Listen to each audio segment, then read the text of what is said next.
Only Sandy City comes close to UTA's nearly $300,000 a year. We contacted more than a dozen transit agencies nationwide. We found just one, Houston, spending more on in-state lobbying than UTA. Systems as big as Boston and Seattle spent nothing on local lobbying. UTA's top brass referred all questions to the agency's spokesman. He says that spending helped UTA address prospective legislation and win financial and political support for major rail expansion, driving job growth, and reducing congestion. He gave us this piece of paper.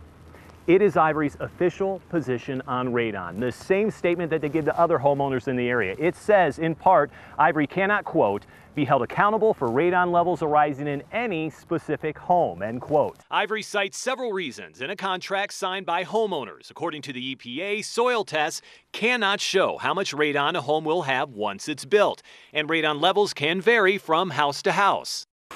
Chuck put on a demo for us. Okay, here is a yellow one that is mixed with sodium. Okay, next we'll be moving to orange, which is calcium.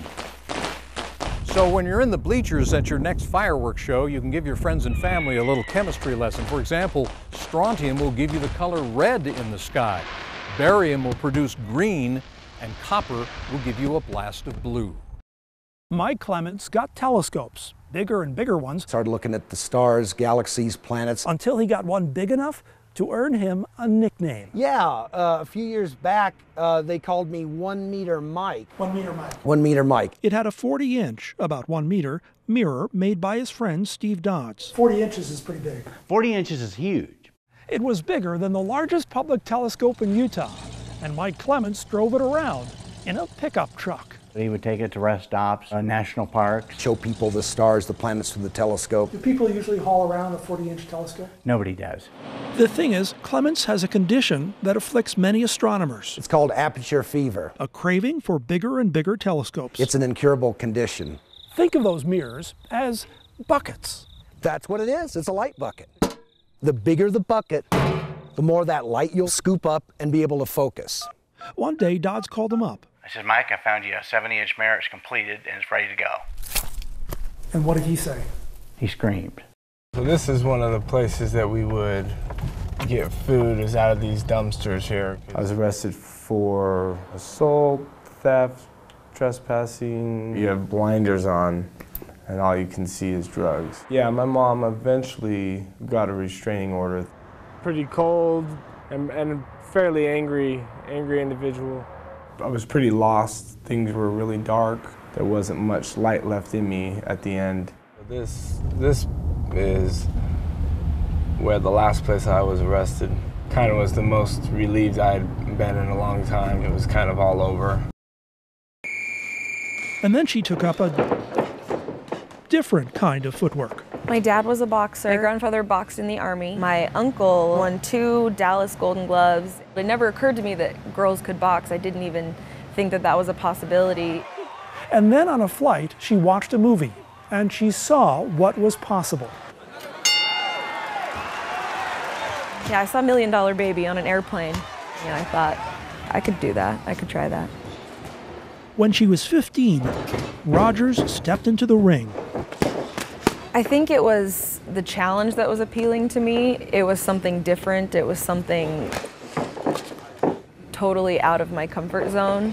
According to several studies, anywhere from 60 to 85% of kids drop out of youth sports by the age of 13. The top 3 reasons: adults, coaches, and parents. So what's the fix, and is it realistic to even think that there is one? Well, in one league, some out-of-control soccer parents were given a sentence, booted from the sidelines, and forced to watch the game 100 yards away. Elsewhere, a football program created a silent night.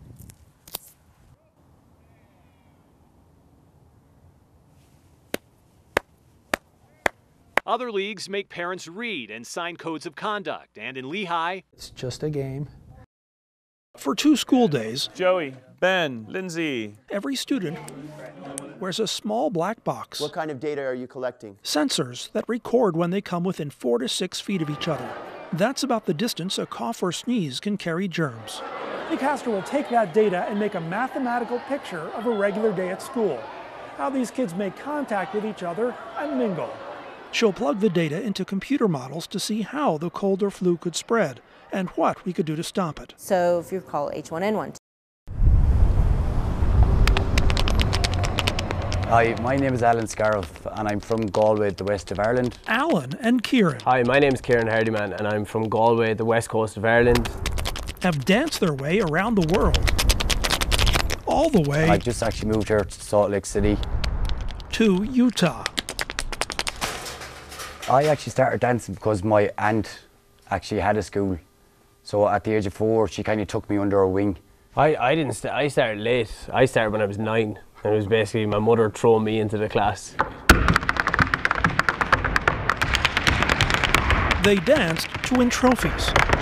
And then came river dance. Like, it opened lots of doors as soon as that show came out. When I seen that, I was dreaming straight away. I put my shoes on. I went down to the kitchen and started practicing straight away. My parents, I think, just kept laughing at me. It's such an impact for guys as well, though, like, because there was numbers in the show that it's just really manly numbers. Do you know what I mean? It was kind of looked at a girly kind of dancing river dance opened the window for a lot of young kids, young boys, especially like myself. When they were still just teenagers, they went on tour. I was only 15, Alan was 16, but I got the same call and then we headed off to Australia for 6 months. I think our parents were a bit mad sending us away, but we loved it, we were free. We didn't care. When I was 17, that's when I got a call. And eventually joined the company of River Dance. You were 17? 17, yes. A few months ago, they ended up here, in a dance studio in West Valley City.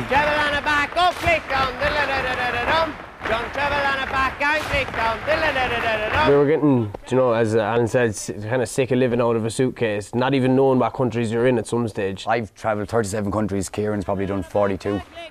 A few months after they played Salt Lake City, We clearly remember seeing Alan on stage. they got a call to teach a few days at the Crawford School of Irish Dance. We were kind of doing this. Didn't we just see this guy? He's here teaching our kids for 5 days. I move it, 1, 2, 3, 4, and 1, 2, 3, 4, and travel, and travel, and travel, and back. And then they got an offer to buy the place. I couldn't even believe it. I still don't even know why they picked Salt Lake. It's a really athletic form of dance. Yeah, we keep them going, keep everything rolling. I don't think I sweat as much as I do in anything else than I do in Irish step dancing. So they keep pushing you until you get it right. Move it! Move it! Kick it up! Man, up! Oh yeah, we're pretty strict on them. We do it the Irish way. Lads, keep it moving! Come on! Like, I remember when I was 9, I was like, oh my God, I'd love to win the Worlds one day. But it was just how far I was willing to push myself. And I finally got it then. I know, it's good. Yeah. It's a really good change. They kind of like us here as well. Like, as soon as they hear the accent or something, it's like, are you Irish? Are you Irish? You go into a bank, oh, there's the Irish fella. But like, we weren't even here a few days and we were falling in love with it. All the parents were bringing us off water skiing and shooting guns out in the wild and motorbiking and all that. And it's just, we love that side of it. Like, we wouldn't dream about doing them kind of things in Ireland. Alan Scariff and Kieran Hardiman have danced around the world. Now they can take a load off their feet. You might stay a while. Oh, this is our home now, yeah. And stay for a while. Our next thing now is to get a boat for the summer, isn't it? A boat and a few motorbikes. And jet skis. Peter Rosen, KSL 5 News.